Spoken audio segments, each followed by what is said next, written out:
ભરવાડે જણાવ્યું કે આ કોઈ બંધારણીય તહેવાર નથી, આ હિન્દુ ધર્મનો તહેવાર છે અને હિન્દુ ધર્મ પોતાની ધાર્મિક પદ્ધતિ પ્રમાણે ધર્મ ઉજવી શકે છે.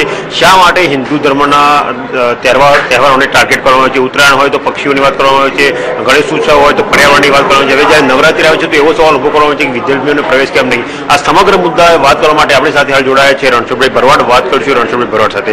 જી રણછોડભાઈ ભરવાડ, ફરી એકવાર તહેવાર હિન્દુઓનો નવરાત્રી આવ્યો છે, ફરી એકવાર પ્રશ્નો ઉભા થયા છે કે વિધર્મીને પ્રવેશ આપો કે કેમ? હું સીધી જ વાત કરું છું કે હિન્દુઓના તહેવારો માટે પ્રશ્નાર્થ સીમ વિધર્મીઓ કેમ કરે છે કે અન્ય લોકો કેમ કરે છે? હમણાં જ ગણેશ ચતુર્થી ગઈ તો તરત પર્યાવરણ અને પ્રદૂષણનો વિષય આવ્યો કે મૂર્તિની અંદરથી આ થાય છે. અત્યારે જ હમણાં સમય પહેલા બકરીદ ગઈ. હું આપને એ પૂછું છું કે કેમ કોઈ એ પ્રશ્ન ન ઉઠાયો કે બકરાને કાપવાના બદલે એક માટીના બકરા બનાવીને એનું તમે જે પ્રકારે કરો છો? ખુદાએ ક્યાં કહ્યું છે હિંસા કરવી? એમ માત્ર ને માત્ર હિન્દુ તહેવારોની અંદર જ ચેષ્ટા કરીને હિન્દુઓને અપમાનિત કેમ કરવા, હિન્દુ ધાર્મિકતાને કેમ નીચી દેખાડવી, એ પ્રકારની ચેષ્ટાઓ થઈ રહી છે. ચાહે ઉત્તરાયણનો તહેવાર હોય ત્યારે પણ આ સ્થિતિ ઊભી થાય છે. માટે નવરાત્રી એ હિન્દુઓનો પવિત્ર, આધ્યાત્મિક અને અમારી વેદ પરંપરાના આધાર ઉપર ચાલનારો ઉત્સવ અને તહેવાર છે. આ કોઈ બંધારણીય તહેવાર નથી. એટલા માટે તમે આના માટે વાત કરી રાખો.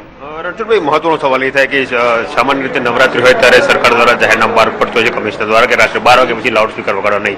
શેરી ગરબાની વાત કરીએ તો આ વખતે વિશ્વ હિન્દુ પરિષદ અને બજરંગ દળના કેટલાક કાર્યકરો દ્વારા એવું કહેવામાં આવ્યું છે કે જો શેરી ગરબામાં રાત્રે 12 વાગ્યા પછી લાઉડસ્પીકરનું જાહેરનામું લાગુ કરવામાં આવશે તો જે મુસ્લિમોની જે મસ્જિદો હોય એના ઉપરથી ભૂંગળા ઉતરવાની વાત કરી હતી. શું કહેશો?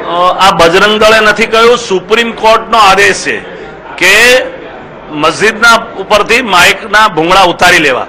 બજરંગ દળ અને વિશ્વ હિન્દુ પરિષદ તો એટલું જ કહે છે કે જે પ્રકારે આ હિન્દુઓનો તહેવાર ધાર્મિક તહેવાર છે, આ અમારો આધ્યાત્મિક તહેવાર છે, આ અમારો પવિત્ર તહેવાર છે, આ અમારો શક્તિ ઉપાર્જનનો તહેવાર છે, એ તહેવારની અંદર જે અમારા શેરી ગરબા થાય છે, જે સોસાયટીમાં થાય છે, એની અંદર કોઈ પ્રકારની ચેષ્ટા અત્યાર સુધી નથી થઈ.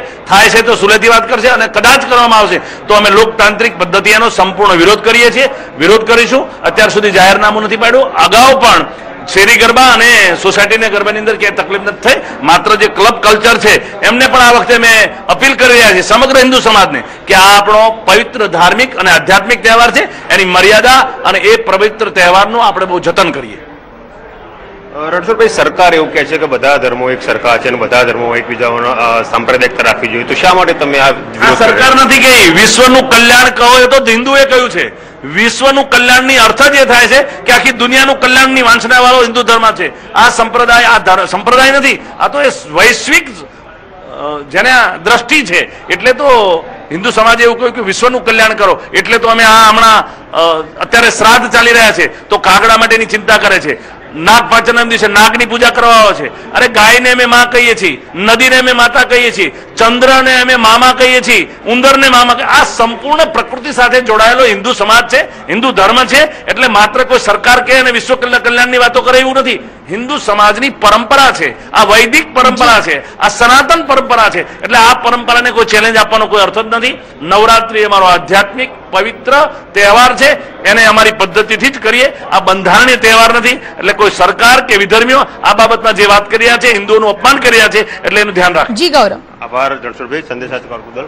તો આ હતા રણછોડભાઈ ભરવાડ કે જેમનું કહેવું હતું કે આ કોઈ બંધારણીય તહેવાર નહીં, આ હિન્દુ ધર્મનો ધાર્મિક તહેવાર છે. તમામ માહિતી બદલ આપનો આભાર.